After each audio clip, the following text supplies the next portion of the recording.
All right. So I pulled this last stream down just because I don't know if they're gonna wake up in the morning and go like we were more drunk than we expected. So I just like I'll just pull it down and they can decide. So we're live, and Nikki's first. We're just hanging out and chilling. If you would like to join, you are welcome to join. We're just chilling and talking.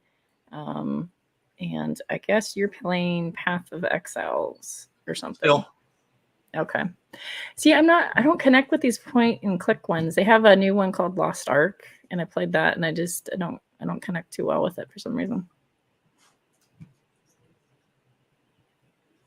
What is it about these that you like? Because I feel like they're very repetitive. They are, but they're also different. They have such a huge loot pool, and they, randomly generate the maps. So you can, and there's such a massive amount of variety you can do in building your characters.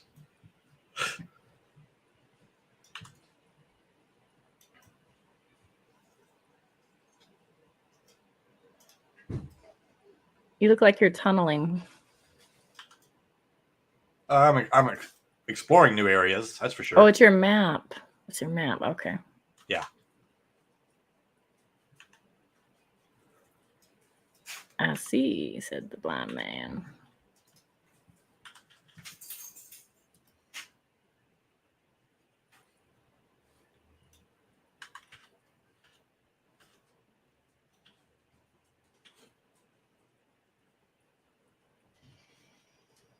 Loot. So I'm guessing you probably have plans Friday night, yeah? Saturday night. Saturday night? On the 29th, I'm participating in Christopher Mowdy's and Nick Suter's stream-a-thon, which I guess they call Faraday. I don't understand it. Or Lara Day. Sorry, Lara Day. I don't know. It doesn't make any sense to me, but whatever. But apparently I'm the closer. So on the 29th at 9 p.m., which is midnight East Coast, I will be streaming, and they asked me to cover religion, which I mean, I could yammer on about religion and it could bore you all to death. And I mean, I do that on my channel just generally, occasionally.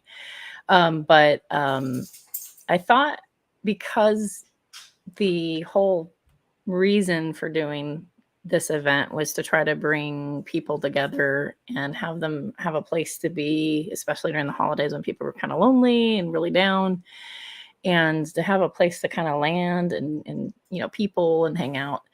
And so I thought, well, I don't want to just be exclusive and be like, let's talk about religion and God or not God, or this particular religion that I'm more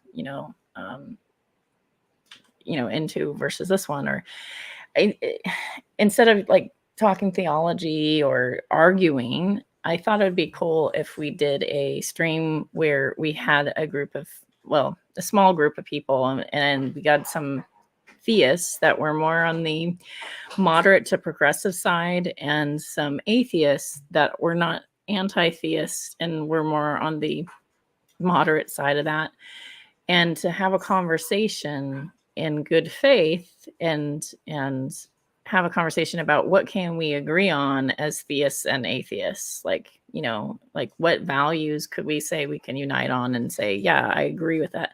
And even if those values were agreed upon, like say you care about charity and how certain things under that, like or human trafficking, or whatever, like you care about these sort of things for social change, there might be some difference on how you or come to address it, right? Or come to, but how you address it, like but I think that people could agree that they care about certain things like that. And so like I was trying to figure out a way to word that, and then so I'm kind of hammering it out right now because I haven't decided how to word all this yet. But I'm gonna come up with some questions and some discussion topics, and then kind of figure out how to word that together. But basically, I kind of want to see if we can have a conversation between theists and atheists, or skeptics, if you want to call yourself a skeptic, whatever. That really humanizes each other instead of separating each other out. Because more and more and more, I'm seeing streams lately that are just, and I left one last night that I felt like was pretty just atheist activism to the nth degree, and just, yay, we're just logical by default because we're atheists, and they were anti-theists, and I'm just like, I just, It's old.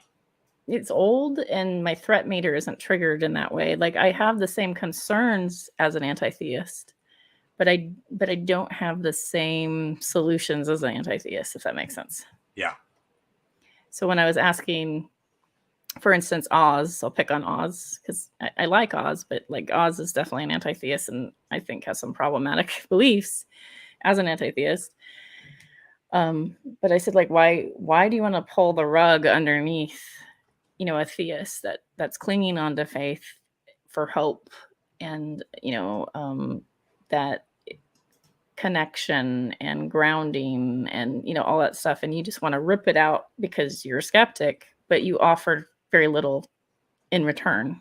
Like, most skeptics want to slap a theist with what they think is the truth, that you're living a fairy tale, there is no God, whatever, but they never, well, very few of them offer something in exchange, because all atheism is a lack of belief. It's all, there is no God, the end. And then from there, an atheist has to decide what their philosophy is, right? Yeah. So I think there is no God, the beginning. Instead of, that's the end of it. That's when we start thinking about things, for me. right. I really didn't start thinking about philosophy or morality, my theory of morality or anything like that, until I actually was able to think of myself as an atheist.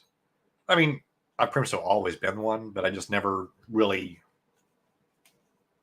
gave it much thought until basically YouTube.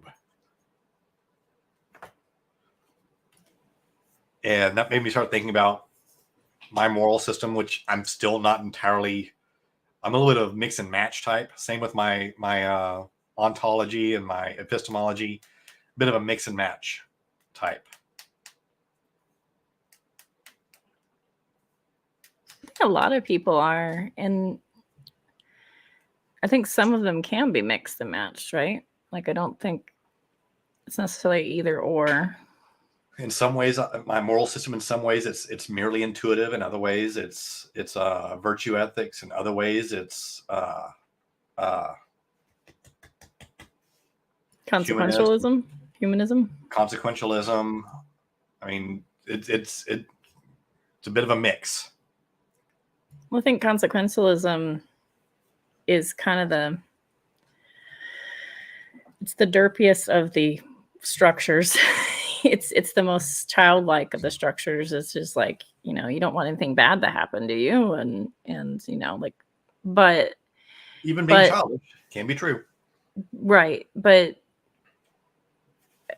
having consequences, positive or negative, is part of what folks that believe that morality is real, right? They're moral realists. They would need to have a little bit of consequentialism. So, but I got to be honest with you. It strikes me that moral realism is a nonsensical statement to me. There's nothing written in the fabric of the universe that says that do this or don't do that. Even if, say, you're a theist and you believe that God instantiated morality, that wouldn't be realism still. It would be edicts or opinions or whatever from the deity. But couldn't you adopt realism and objective morality through the need to flourish? So like what Ozzy does is he usually says, I believe that I believe Ozzy's an atheist, and like and I know he's not like, ooh, bow down to him as, an expert, but like I'm just using him as an example because that's somebody that we both know. He thinks that like objective morality is a thing and the objective is to flourish. So underneath like the need for the human race to flourish, so on that, morals would be real. Right. Whatever your if is, then you can get your ought. If is the is ought problem, if you have an if, you can bridge it. If you want this to happen, then you ought to do that. That sort of thing. So if your goal is human flourishing, then you have objective standards to meet on that. But the goal itself is subjective. Gotcha.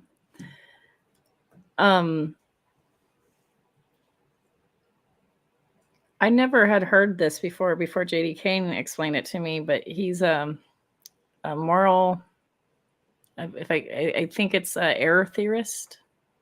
Error theorist, yeah. So basically that morals aren't like a thing that's written in the fabric of the universe, or like, like it's got like a subjective flux to them, but we live as if they are real, is what I'm understanding. Is that how you understand that? I'm probably the wrong person to ask on that. And that kind of... I lost you. Where'd you go?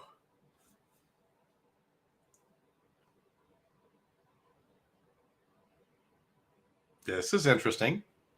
There you are. You have had a hiccup. Well, that'll throw your train of thought real quick. But I mean, that kind of makes sense. Like you're functioning as if it is real, because that's kind of how we do it. So yeah, I don't know. Well, let's take a look. What is error theory? But I don't want to dive into this per se on the talk. I wanted to, on the 29th, I think I want to do like what can we agree on between, being a skeptic and a theist? Like what do we care about, and on social issues, probably particularly. So I think I'm a social focused more than religion focused. So I think if you ask 10 atheists and then if you ask 10 theists, you might get 20 answers on the same question. Yeah, probably. And even some of the moral realists on both camps would disagree on a lot of those things. That might be the one thing that convinces me most that moral realism is wrong, because there's so much disagreement by people who I believe are honest, or are answering at least honestly. Do you think morals are a preference? I think preference might be the wrong word. They're subjective. I don't. So it's a weird thing, because preference has to me has a connotation of choice, but I don't have a choice over if I like vanilla or chocolate, but I do have a preference. So maybe I need to think about that a little bit.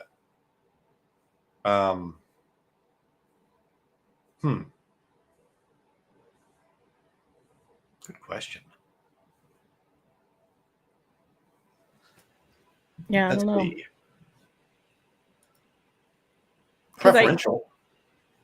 Because I think that sometimes like my morality is my preference and sometimes it's not. Sometimes I'm actually counter my preference and it kind of keeps me in line, if that makes sense. Like I might prefer to act out on a certain situation and I won't. You'd prefer to act out, but you'd prefer not to deal with the consequences of acting out. I would prefer... Well, I mean, it is consequences in a way. So like, I always think of it like, there's consequences like you don't want to go to hell, do you? Or, like that stuff like I don't mean, or you don't want to die, or you don't want to hurt somebody. And those are all real consequences that I think that kind of make us think that morality is real, right? But my preference might be, well, what does that say about me on the inside too? So like Yeah. I might care about if I mistreat somebody because I have suddenly an overwhelming desire to lash out in anger and say, you know, I'm going to dress you down with words. And I choose, I I have like a little, you know, thing of like I can do this and I can hurt this person back in the way that they hurt me, eye for an eye, bitch, you know, or I could say, what does that say about me and my values, and walk it back. And I guess that would be more in virtue ethics, sort of like, you know, is this going to make me my best self? But Yeah. that's a consequence in a way, but it's more of an internal consequence. Yeah, but still. And I've caught myself in that situation before, like, man, I really want to do this, but I don't want to be that guy. Or I really want to do this, but I know it will hurt this person if I do that. Or, you know, that sort of thing. Right. So You're thinking it's a about balance. And yeah. sometimes you don't think of the balance and you end up hurting the other person. And afterwards you're going, man, I should have thought that through. Or, you know, you end up wrecking your car saying, well, that was a bad idea. I should have known better. Whoops. And then walk backwards and punch a wall and break your hand. But I wouldn't know anything about that. How long ago was that, man? I feel like I remember you with a broken hand. No, it was before I started hanging out in here. Okay. That would have been 20 years ago. Oh wow. Me and Jen have been married for 15 years, and it was before we got back together. Now, a few months ago, I did have a sprained elbow, and that was fun. Let me tell you. Oh gosh. Elbows are complicated. Not as complicated as shoulders, but anything in the joints is bad news when you hurt it. Like, this elbow right here, I was in a sling. I was in a sling for about a month, and because I tripped over my own feet and caught myself going down, and I thought I jammed my wrist because I caught myself like this going down and got back up. I'm like, ow. And it just started hurting more and more. About 2 hours later, I went to a clinic and they were like, yep, you sprained it. Gave me a sling to wear, and I couldn't even put my hand in my pocket. It hurt so bad. Mm. And then about 3 weeks later, all good. Or 4 weeks later. Those sprains are ridiculously painful and then heal ridiculously quick. I would imagine it's kind of up there with like a knee injury, like a knee sprain. I mean, it shut down that arm. I couldn't do anything with it. I couldn't do anything for about 2.5 weeks. And then I could do little things. And then, boom. It's like overnight, it stopped hurting completely. It went from when it was at the worst, to me, I don't know that I have a particularly high pain threshold. It was a 9 to me. And men call everything a 9. I swear to God. I swear to God. Every time I've been in an ER, like I'm trying to like measure my pain, and like I'm passing a kidney stone, and like on a level from like, 1 to 10, and I'm like, ooh, a 7. And then I hear a guy and he's like, I broke my toe. And they're like, what's your pain level? And they're like, a 9. And I'm like, what the? Well, it wasn't debilitating me, but if I did anything with it, it would shut me down. Yeah, that makes sense. I mean, I could walk as long as I was strapped and didn't move it. I could do stuff. But if I moved it or it got bumped, actually, I could even tap my elbow and it was fine. But if I tried to do anything with this part of my hand or my wrist, oh, that was bad. So my Sally dog, I was walking her, and I was walking my other dog, Raffle, who's like he's a Boston Terrier. And yeah. so I was like picking up after Raffle, and so I had my back kind of turned, like kind of like this direction. And then I had Sally in my right hand because she's so strong. She's like 60 pounds of awesome. And I have, a 24-pound on my left just because it's like easier usually to maintain. And so like I was kind of turned over, and all of a sudden Sally saw a bunny and just just like a jet, right? So I've got a good hold on her still, but like my arm like is in this position and just rips out like that, like just straight out. And so she tore my rotator. Yowzer. And I was like, and so like it hurt, but I was like, oh, I'm a second guesser when I get hurt. Like I'm like, oh, I don't know how bad this is. And so I would wait on it and wait on it, and it was getting like it just wouldn't get better.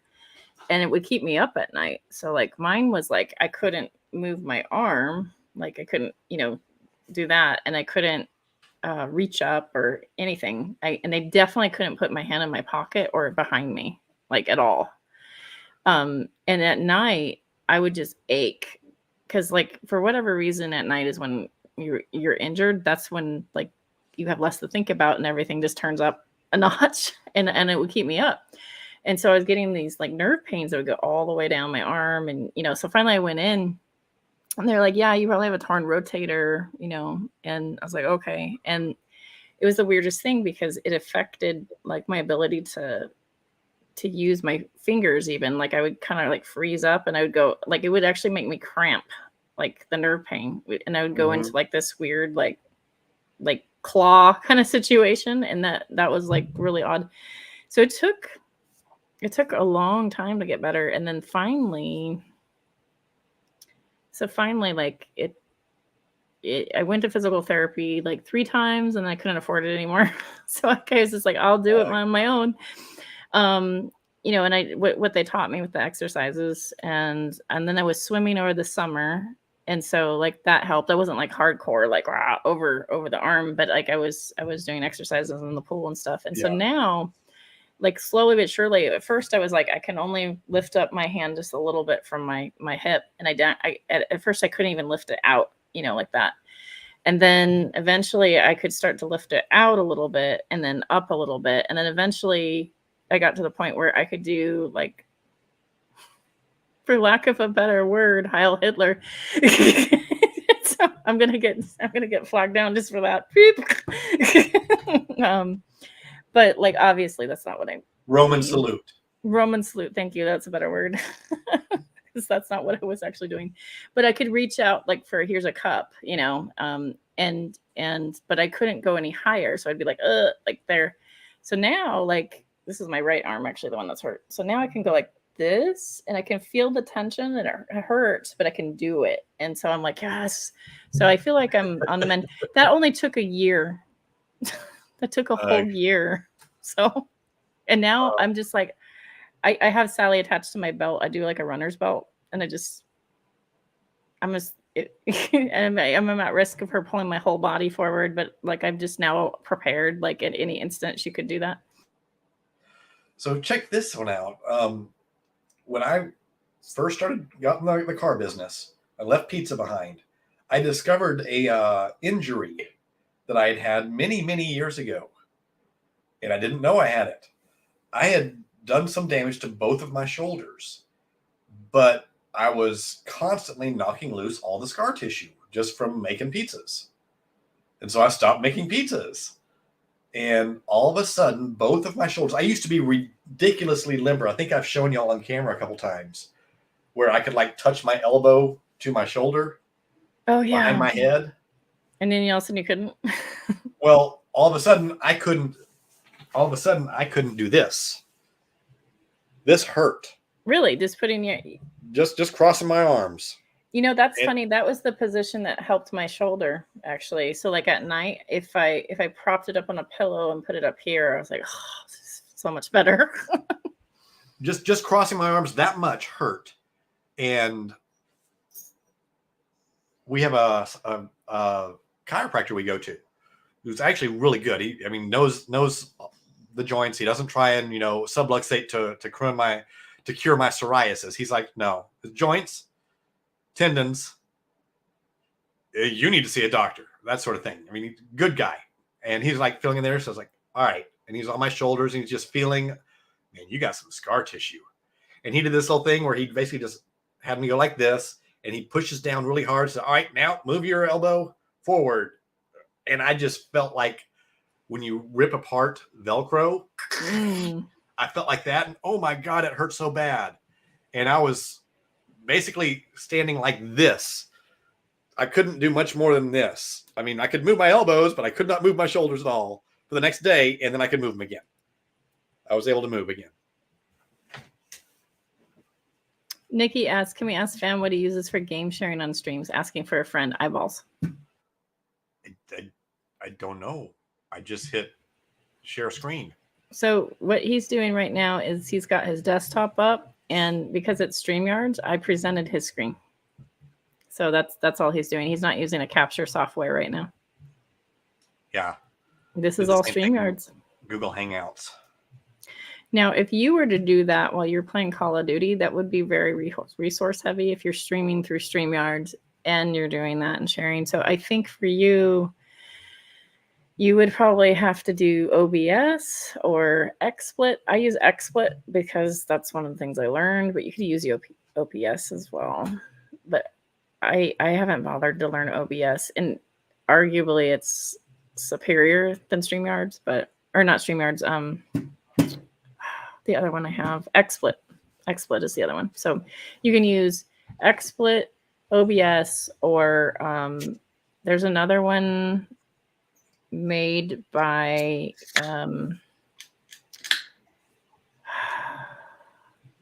what is the name of the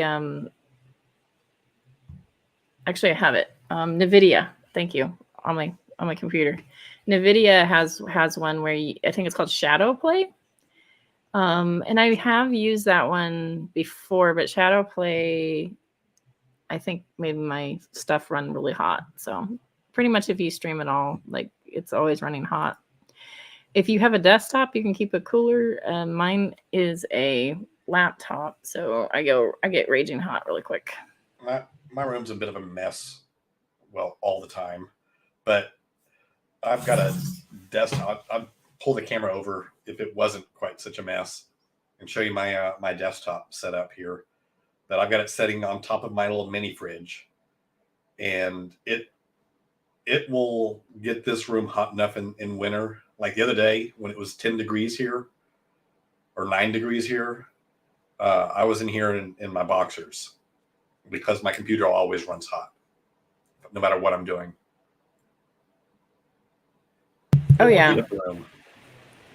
So I used to have like a little tiny office, and when I ran a desktop, yeah, it was like that. It was like having a mini heater. Bon voyage. Voyage? Bon voyage? Is that a play on words? Voyeur? I wanted to say voyage. I will choose empath that is clear. I will choose free wills. I think that's back to the morality thing. He's playing Rush. Oh, it's a game. I was like, is this back to our morality? Because like this sounds like I was like, this sounds like some I was like, this sounds like some Teal Swan stuff. No, that's Rush, the band. Oh. I will choose free will. Okay. I don't know Rush really well. I know a lot of bands, but I clearly I didn't connect with their sound or something because I don't know their song. Actually, Rush ought to be in your wheelhouse. They are very nerd friendly. They did so is Dream Theater, but I don't like Dream Theater that much either. Bytor and the Snow Troll. No. Snow Giant. Bytor. Crap. I mean, they did a song all about their early albums were very Ayn Rand influenced. Like they did some sci-fi stuff, a lot of sci-fi songs, and very they grew out of the Ayn Rand stuff, thankfully, but very space opera. dystopian and Tolkien influence. I do like dystopian stuff. Yeah. Red Barchetta is all about I a like some world that's Huxley. outlawed cars, and this one guy has a red Barchetta that he stole from his uncle and takes it for a joyride.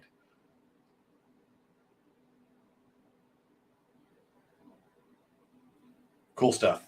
Cool stuff.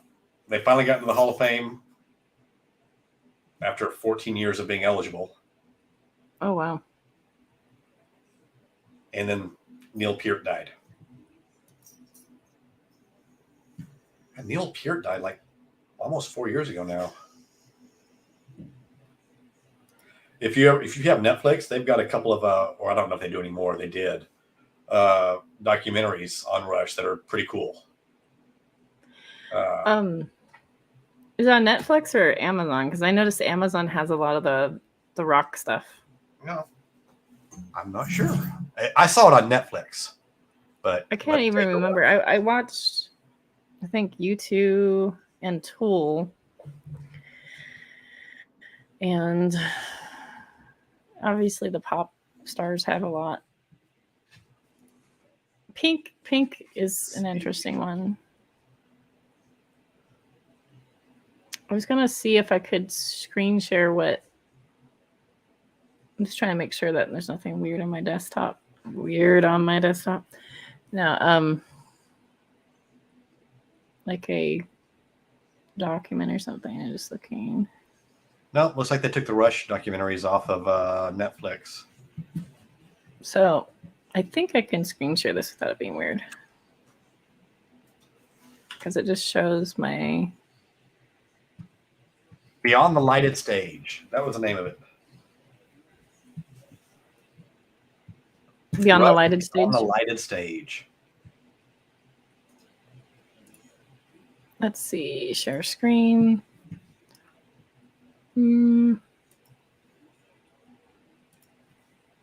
Okay. So this is what XSplit looks like, which you can game on here. You can see that WoW's even listed right here, and I can hide it or whatever. I'm not playing WoW right now. Because I'm uploading on StreamYard, and it seems to be such a pain, I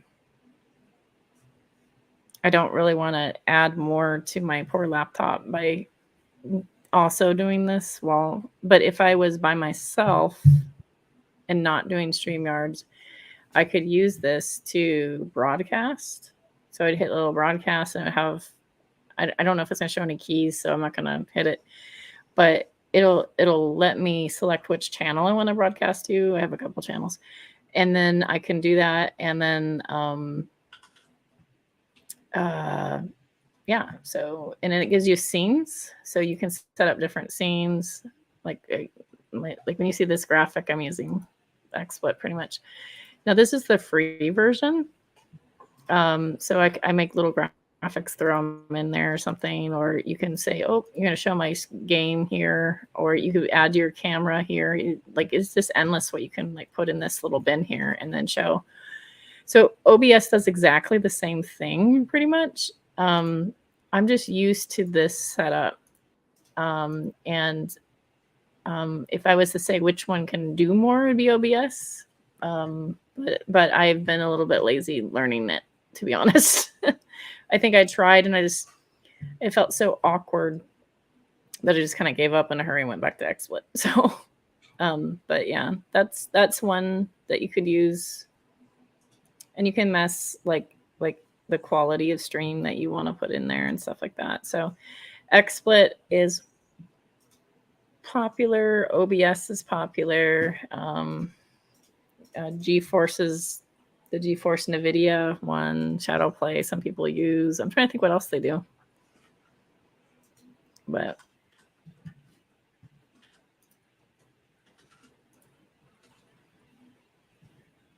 let's see here. Can we both share screen? What? Let me see something. No, it's a one or the other. Interesting. I was like, oh man, if we both can share screen, that'd be crazy. That is a lot on your screen, Dan. Or Van. Yeah. Apparently, there was a thing in this room where they all dropped the same piece.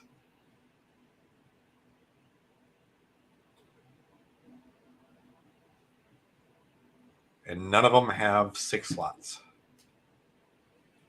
I'm going to run a little test experiment and see if I can play a game and put it on my screen and not completely break. I'm just curious. I'm going to try a thing.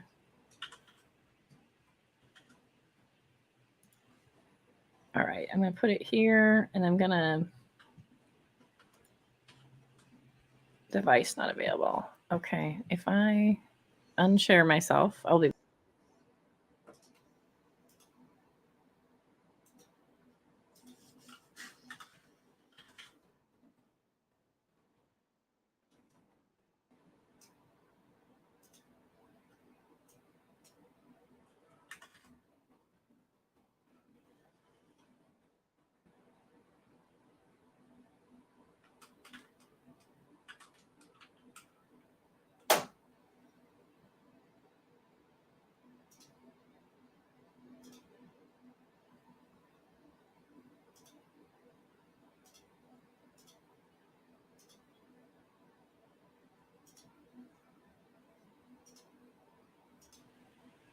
Okay, I'm unshared really quick. I'm trying to try a thing, and I want to see if it'll let me.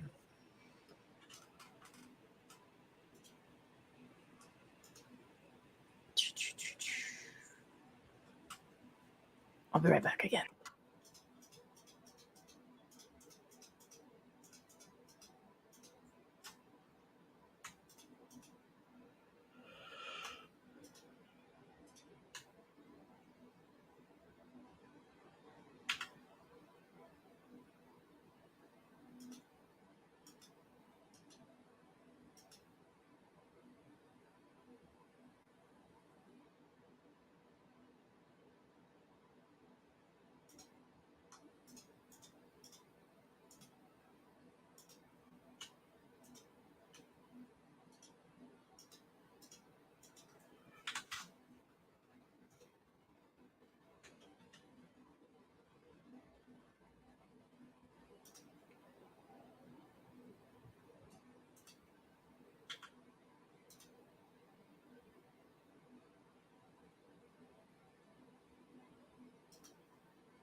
Okay, it won't let me do the thing that I was trying to do. I think I could do it if I wasn't already in stream, but it won't let me. It won't let me unallocate the picture from this one source. It won't let me switch sources while I'm streaming. So I tried a thing. Van, no, I can't hear you. I don't know what you just did. Oh, did I mute you? I cannot unmute my guests because they've chosen to mute themselves. I'm unmuted. Can you hear me now? Yep. Okay. I think I accidentally hit the mute button. Okay. That was funny. I was like... Oops. You hit a bunch of things. You hit the mute button, and now you're tiny on your screen as well. You've suddenly gotten really short. Well, that's so I funny. move things around with my camera.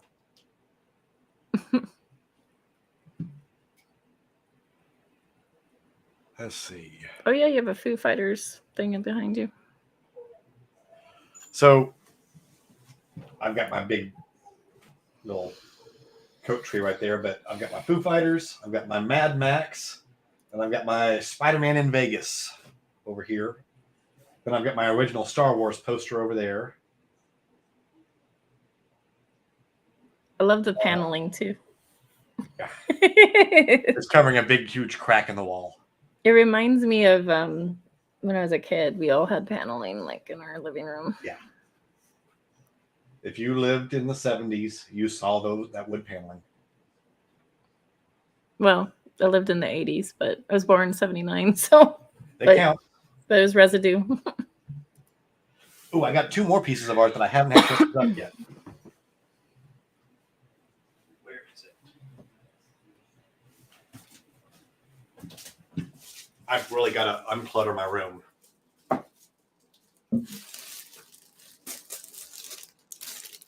Can you see that?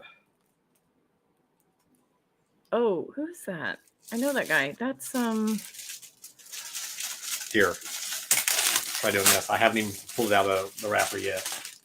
This might be a little bit better. Why am I drawing a blank? I know I should know him. Look at the name on the strap. My eyesight is really shit. Waylon? Waylon. Oh, duh. folks.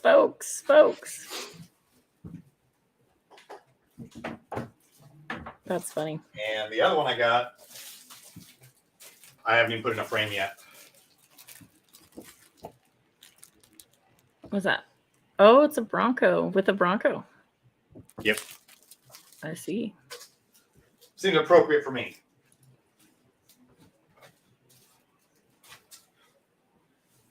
I've become the Bronco guy at work.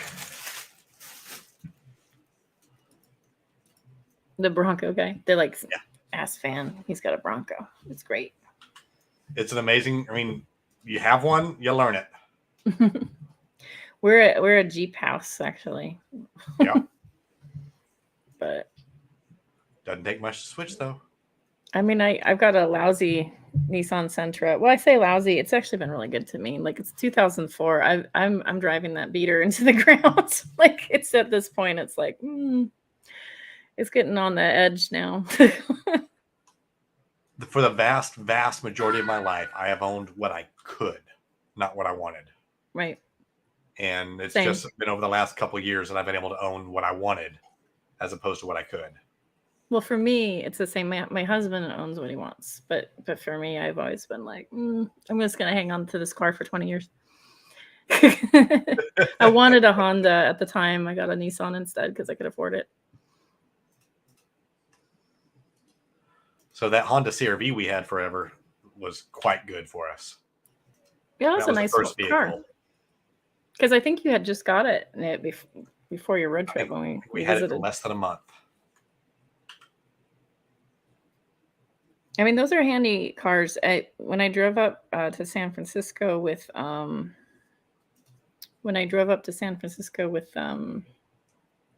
crew, and Sam has a CR-V, and it was quite comfortable. Like I was in the back seat, so because drag's like ginormous, so drag was in the shotgun, and I was in the left, and then Xavier was being kind of a bitch and crying about it being too hot constantly. It's too hot. Oh, I just need air. The whole way.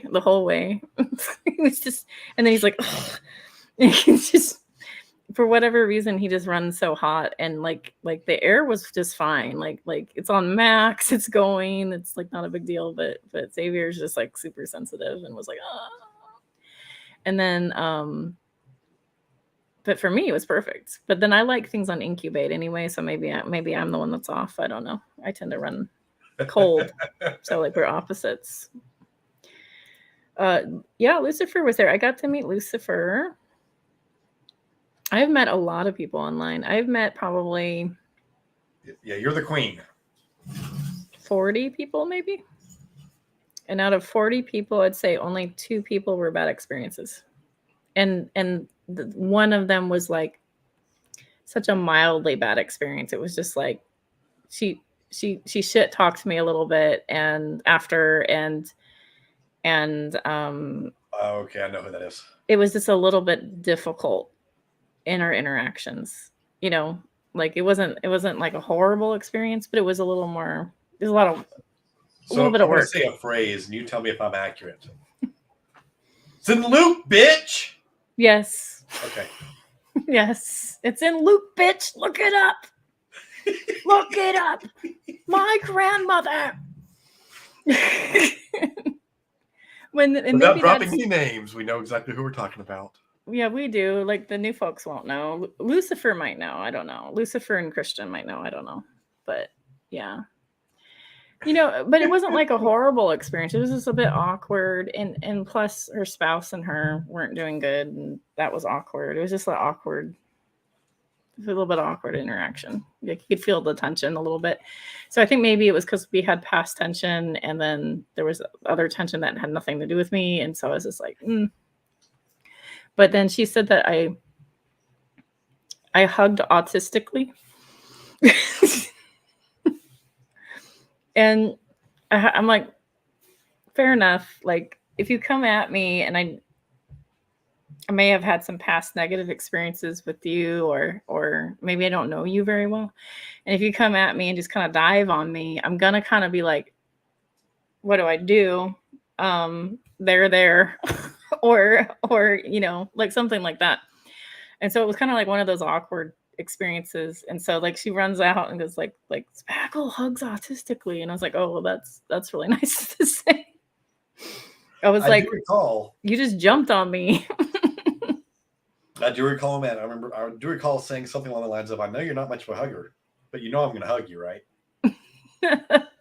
Well, I didn't grow up that way. So I grew up in a family that never hugged, and like it wasn't like an expression that was okay or something I was used to. And so like it's always been kind of forced upon me in my adulthood.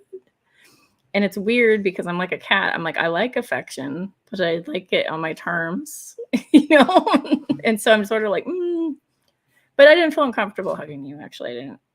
Except you're just really, really tall. But like I'm like 6 foot. I'm like just above average. Is average? I thought average is around like 5'8" or 9. Like men like to pretend like it's bigger, but I mean, I think it was like 5'10", but yeah, even maybe so, 3 inches. 5'10". I mean, my wife's short, makes me look taller, which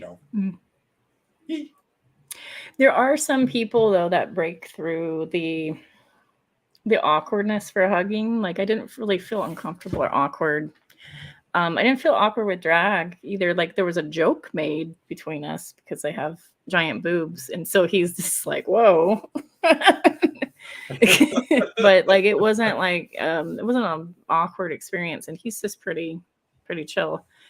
But there are some people where for whatever reason I'm just a little more on guard, or it could be my current mood or whatever. But yeah, it was really funny. Now Fiona doesn't give a damn. Like she's sort of like, she's like, just so you know, like you might not much be a hugger, but like I'm going to hug you, and I'm like, okay, I it's like hug incoming, and it's like, but Fiona's like so natural about it. Like she's a natural affectionate person. Like like she's not one of those like here's an obligatory hug, like And so for Fiona it was really easy. Groovy was really easy, but like I know them really well, so like Groovy was really good to me. I miss Groovy, but Groovy ran off. She's probably healthier than most of us because she ran off. She's free. I met up with Groovy actually. Do you remember her? She had the Dalek. I don't know if I remember Groovy. So I was visiting my friend in Denver just in September, and so we hung out and did dinner. You went to Denver? Yeah. Cool. You could have hung out with someone else up there.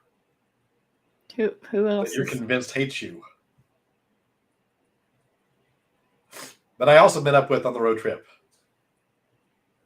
Oh, I don't know if I think she hates me. No, I don't think that. But I forgot that she lived in Denver. Just north. Okay.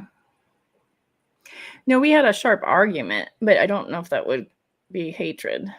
It was just a sharp argument that never really kind of resolved later. But like that's neither here nor there. You were super short. Oh, Nikki's really wee. But what is super short for you? Yeah, Fiona was really, really tiny. Yeah. Yeah, she's just a natural, isn't she? Fiona's a natural at it. Red's a bitch. Yeah. Like, he's side note. Heard the whole story about that. I'm like, you've got to be kidding me. Oh, he's just a complete, and he knows it's bullshit. He's just a piece of garbage. Like, I actually dislike him more than Steve. Barely. Oh, I think Fiona might be a little bit shorter than you. So, if you met Fiona, you wouldn't be the tiniest one. Oh my gosh! So I have to tell a story. The first hangout I was ever. Well, that's not true. I was in Brett Keene's hangout before. I would say my second hangout I was in. Christian was there, and Christian's here. What's up? Old school, baby. Really you old evil school. theist. Oh my gosh! Can you hear me okay? Yeah. Yeah. I'm in the middle of nowhere. Camping. Are you fishing so again? I didn't think I'd get much of a signal. Oh, yeah, you're camping. Fishing. Oh wow. Yeah, camping. Oh, I'll try the camera, see if it works. Oh, okay. Hang Can on. you see? Yes. You're on the other side of the world. So here you are in Australia, right? Yeah. Okay. So I don't want you to get eaten by anything because I'm filming. Not only do I not want that on my YouTube channel, but I care about you. So no crocodiles, please. There's no crocodiles here. It's the insects that will eat you here. Oh gosh, everything's scary in Australia. Everything.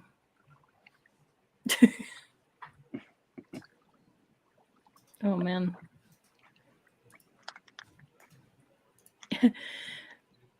I don't want to get too much into the story, but we met up with a bunch of people and we had one bad experience, you know. But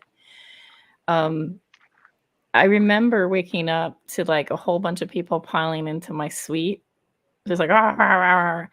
And I was the fuddy-duddy that was just like, I'm so exhausted from like the road trip and like this, like I don't know, I had some drinks and I just was like kind of retire for the night. And so I got woken up and I think it was like 2 a.m. by then. And everybody was like playing like Cards Against Humanity, but I was sleeping. Like, so they come into the room, all mad and upset about, you know, the situation. And so I wake up and I think like not only did Lucifer get to meet me, but he saw my really pissed off face. It's just like, I'm pretty sure I woke up and I was really pissed that I was woken up, and I just like opened the door and I'm just like scowling at everybody. Like, why? And then I hear what's going on and I hear about the threats and stuff like that. And I remember making eye contact with people and we were all like trying to like, I don't know, like there was like this magical, like we're communicating through eye contact, but we're not saying anything. And it's just like, oh my God. And so I made eye contact with Sam and Sam's looking back at me. We both have this like expression like, oh my God.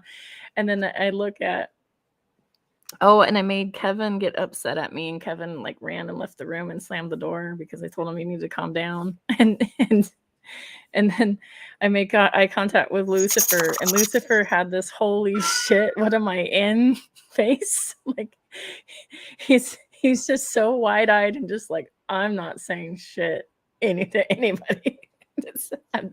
I'm not here. It was awkward, but it's so funny because in that moment I remember you in particular, you and Sam, like in particular, because I was like, okay, what say you? Oh. That was only a few weeks before I showed up there. Was it?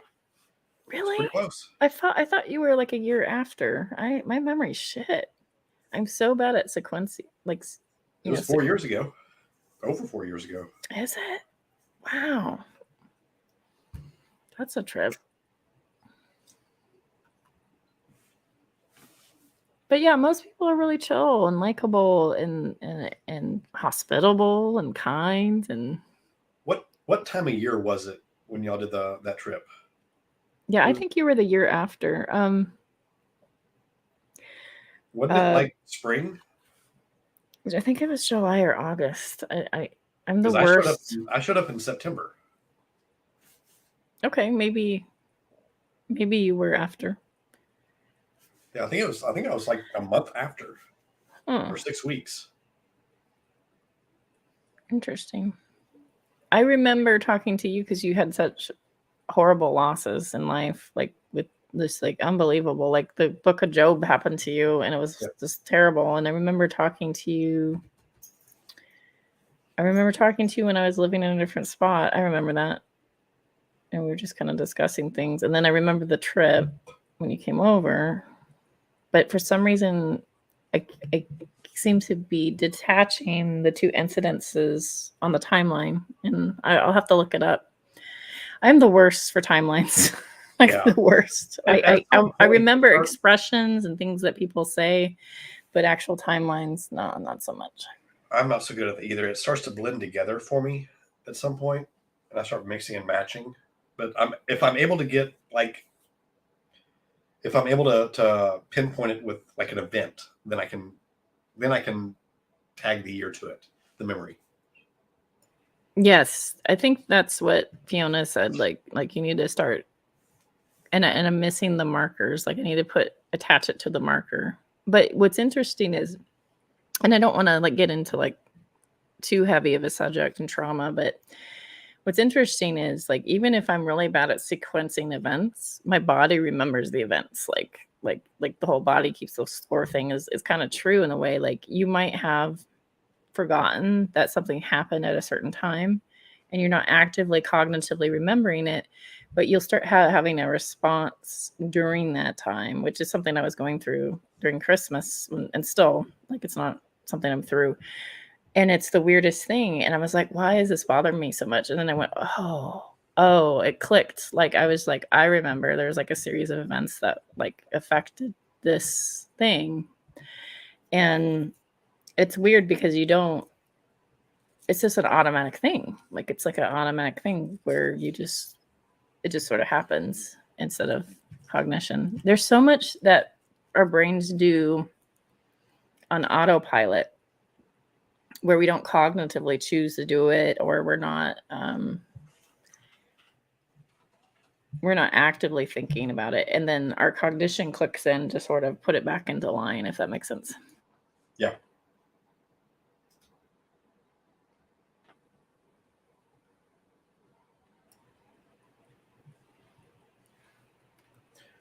Definitely get that.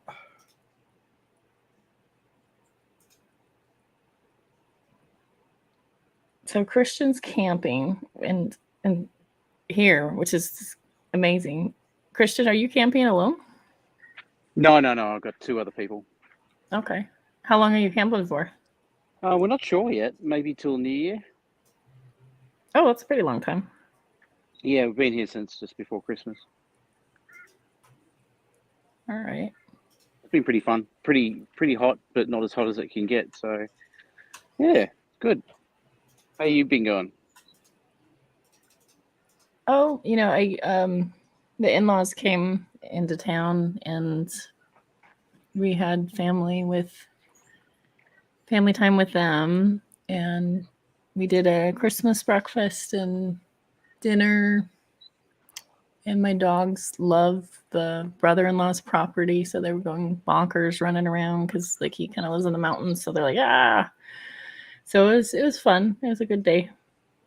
I feel like a little bit extroverted out, which is funny because I'm doing a hangout. So I find that I'm not my peppiest self right now, but yeah.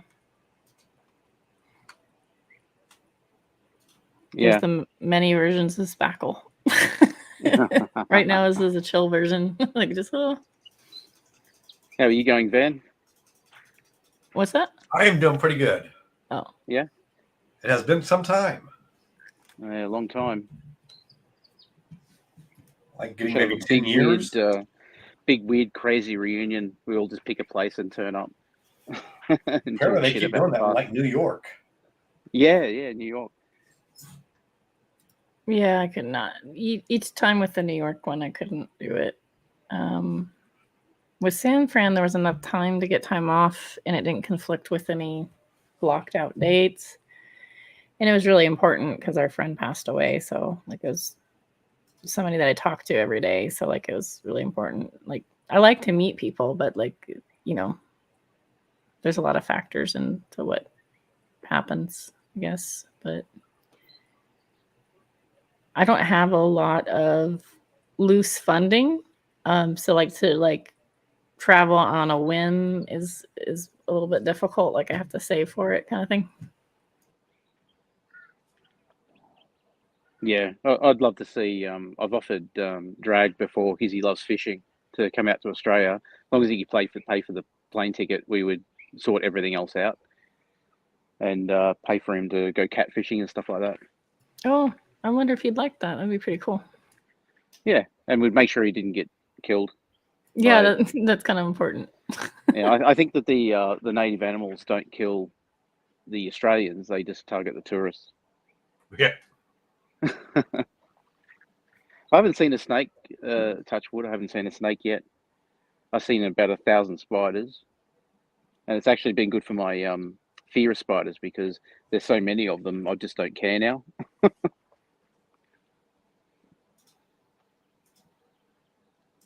I have this really weird relationship with snakes. Like, they show up apparently with me, and so I've had a lot of. I mean, part of it is I used to like to hike a lot and rock climb. So, like, rock hopping will find you a snake or two. And then in SoCal, you know, like, we just have a lot of rattlesnakes and things. But yeah, so, like, it's interesting though, because, like, most of my incidences with snakes were like me rock hopping, like jumping over something, and there's a snake down below, or there's a snake on a ledge, which was terrifying. One that, like, was like eye level, which I did not expect. And I mean, none of them bit me. Like, I was always like, whoa, either they were asleep or they would wake up. But, like, it was like they were agitated, but not enough to where, you know, they're striking out yet. So I was really lucky. But there was one that was the weirdest one.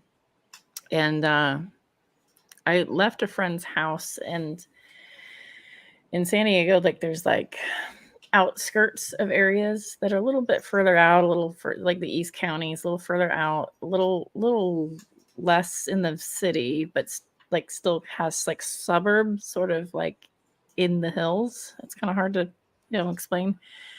So, like, there'll be like all these houses built next to these like wide open canyons with all the wildlife in it, you know, and bushes and, you know, all that stuff. And so, you know, animals just sort of travel around. So, like, you know, you find coyotes, you know, near the trash, or, you know, snakes happen.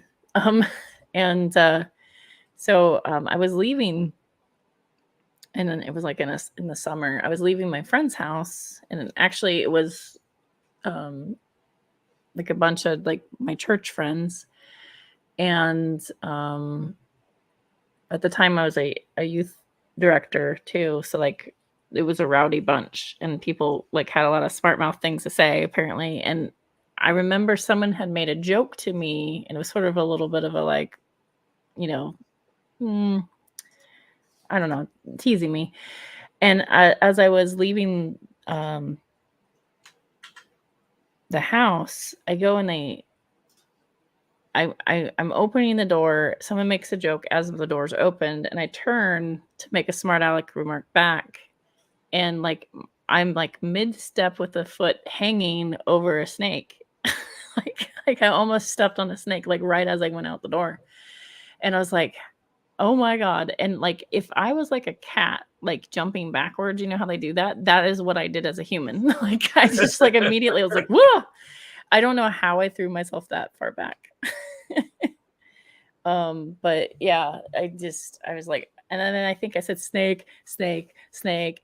And then my friend, like, was like, okay, because he's from the Midwest. he's like, I'm gonna go kill it. And I'm like, no, don't kill it. And then we have an argument about whether or not to kill the snake. And I was like, don't kill the snake, because like in the end they're good. Like maybe they can remove it. And he's like, nope, the snake's gonna die because it's on the porch.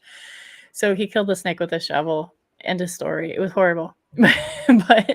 but yeah, I just, for whatever reason, I have the worst luck with snakes. They always show up.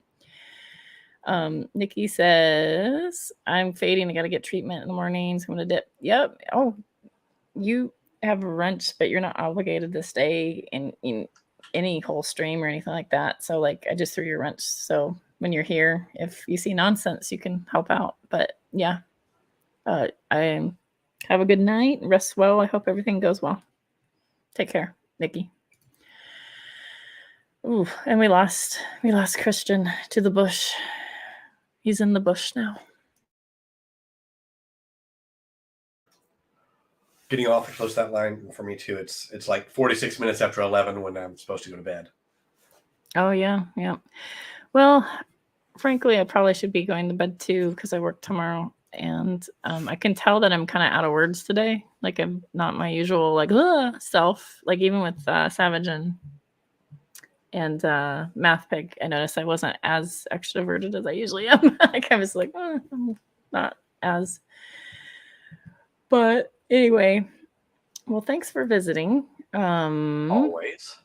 And I like to kind of sometimes do like subjects and like, have like a drive of like, this is the direction we're going to. But sometimes it's nice to just have a meandering hangout where like nobody has to like be on per se.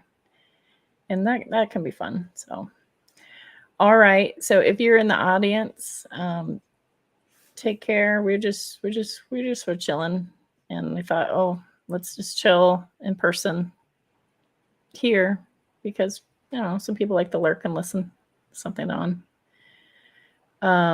If you would like to do more things like this and participate, let me know. And every so often we can set up things like that. I just do it in the blue moon, but sometimes it's fun. Anyway, rest well, Van. I'm gonna head out as well. And thanks for showing up, folks. Right. Good night. Night. I would go live too, but it's kind of broken right now because I broke it because I was filling with the XSplit, and now it's like, All right. All right.